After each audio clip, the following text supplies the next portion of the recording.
हुए हैं उन प्रश्नों का अगर अच्छी भली भांति पूर्वक आप अभ्यास कर लेते हैं तो आपको सफलता निश्चित रूप से प्राप्त हो जाएगी। ये कक्षा 10वीं का विषय हिंदी का निदानात्मक कक्षा है। इसमें अगर अच्छे से आप इसको जितने भी मन लगाकर अगर अच्छे इतना कार्य पूरा कर लेते हैं, शासन द्वारा एक प्रकार से आसानी से बच्चों को कक्षा में उत्तीर्ण होने के लिए दिया जाता है। इसको बच्चे लगातार मन से अभ्यास कर लें तो निश्चित रूप से वो है सफलता प्राप्त कर लेगा। ये यूनिट वार दिया हुआ है अंकन, इसमें यूनिट वार अंकन को देख लीजिए। जिस यूनिट से ज़्यादा प्रश्न आने की संभावना है उन यूनिट में ज़्यादा समय देना है, जिसमें अभ्यास करना है सिर्फ उन प्रश्नों में कम समय देना है।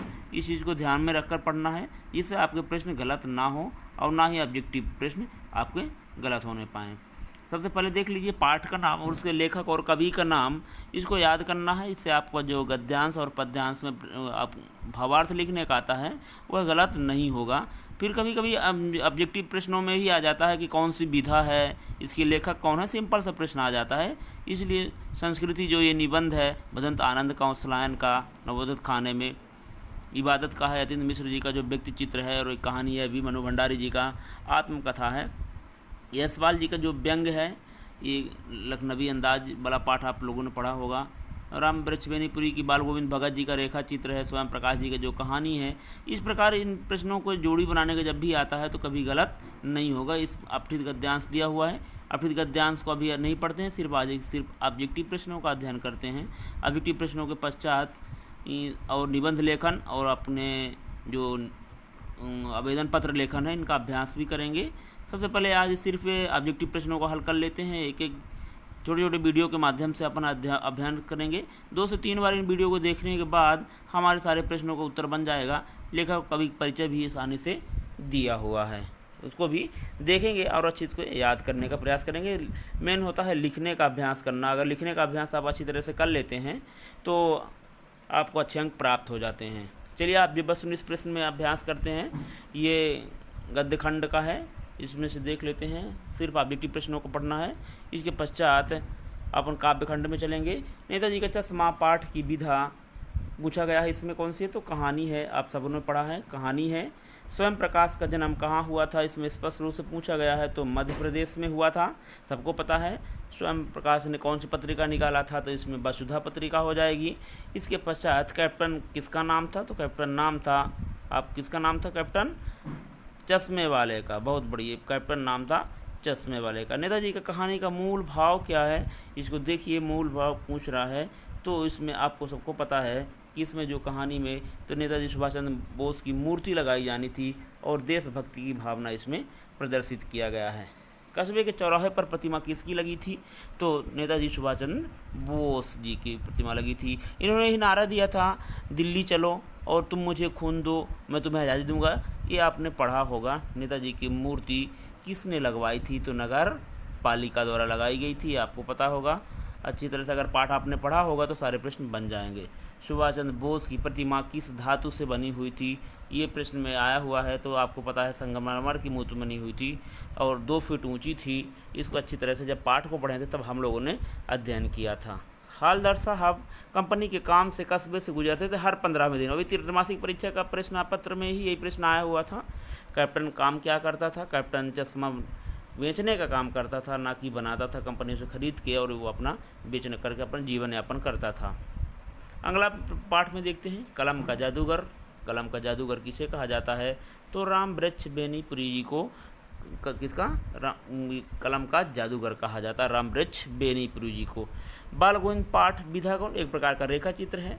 रेखा चित्र एक व्यक्ति विशेष के जीवन के बारे में लिखा गया था। इसमें बाल गोविंद भगत जी के बारे में बताया गया था कि कैसे आदमी थे और किस प्रकार वो एक गृहस्थ थे जिन्होंने उनके घर में एक बालक था और एक बहू थी। ये और गृहस्थ व्यक्ति थे। बाल गोविंद भगत किसके पद गाते थे, ये तो कबीर दास जी के पदों को गायन किया करते थे।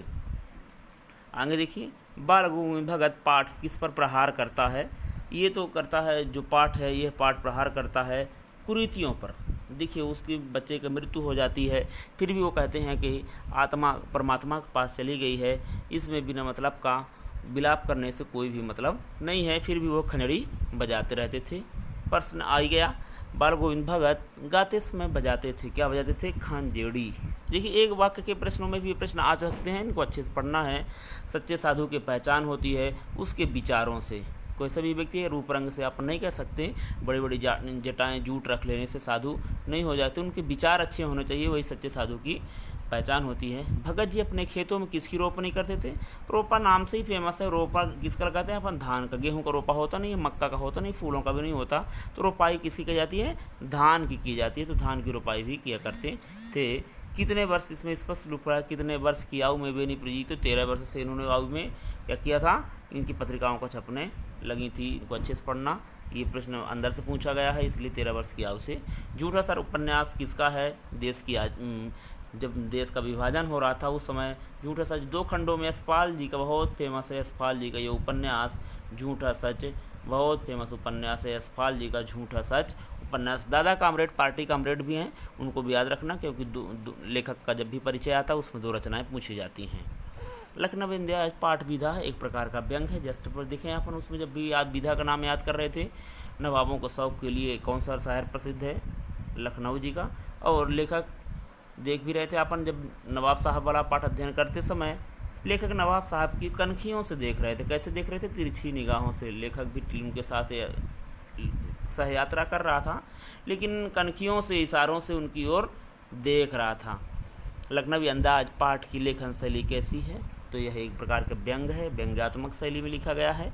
मध्य प्रदेश के मंदसौर जिले में किसका जन्म हुआ था? तो मन्नू भंडारी का जन्म हुआ था। फिर बाद में इंदौर में रही, इंदौर के पश्चात अजमेर में चली गई थी। आपका बंटी किनका है? बहुत फेमस है, इनका उपन्यास जो है मन्नू भंडारी जी का है। और आत्मकथा विधा में लिखा गया पाठ कौन सा है? तो यही है, एक कहानी यह भी। जिन्होंने मन्नू भंडारी ने ये अपने जीवन के बारे में उकेरा है, एक कहानी यह भी। मन्नू भंडारी के किस व्यवहार से तंग आकर प्रिंसिपल ने उन्हें उनके पिता को बुलाया? देखिए, ये जब कॉलेज में पढ़ रही थी, शीला अग्रवाल के इनके जीवन पर बहुत प्रभाव पड़ा, जो हिंदी की प्राध्यापिका थी, और इनके आंदोलनकारी रूप को देख करके इनके पिताजी को बुलाया था प्रिंसिपल मैम ने कि आप मिलने आइए। जैनेन्द्र का कौन सा उपन्यास मन्नू भंडारी का पढ़ते? सुनीता बहुत फेमस है, सुनीता उपन्यास, जिसको मन्नू भंडारी जी पढ़ी थी और उनके बारे में देखा भी था। अगला देखिए, उस्ताद बिस्मिल्लाह खां किसके लिए प्रसिद्ध हैं? तो वह शहनाई वादन के लिए प्रसिद्ध हैं। इस चीज़ को अपन देखे हैं, शहनाई बहुत रीढ़ से बनाई जाती है और इनको शहनाई वादन के लिए भारत रत्न भी मिला हुआ है उस्ताद बिस्मिल्लाह खां जी को। बिस्मिल्लाह खां का दूसरा नाम था अमरुद्दीन, बचपन में इनका नाम था अमरुद्दीन। भदंत आनंद कौंसला है, विशेष प्रभावित थे। किससे प्रभावित थे? तो गांधी जी से प्रभावित थे। संस्कृत पाठ में न्यूटन को एक संस्कृत व्यक्ति कहा गया है। क्या कहा गया है? एक संस्कृत पाठ में न्यूटन को क्या कहा गया है? एक वैज्ञानिक कहा गया है। देखिए, इसमें संस्कृत मानव नहीं कहेंगे, क्योंकि एक वैज्ञानिक थे, इसलिए न्यूटन को वैज्ञानिक ही कहा गया है।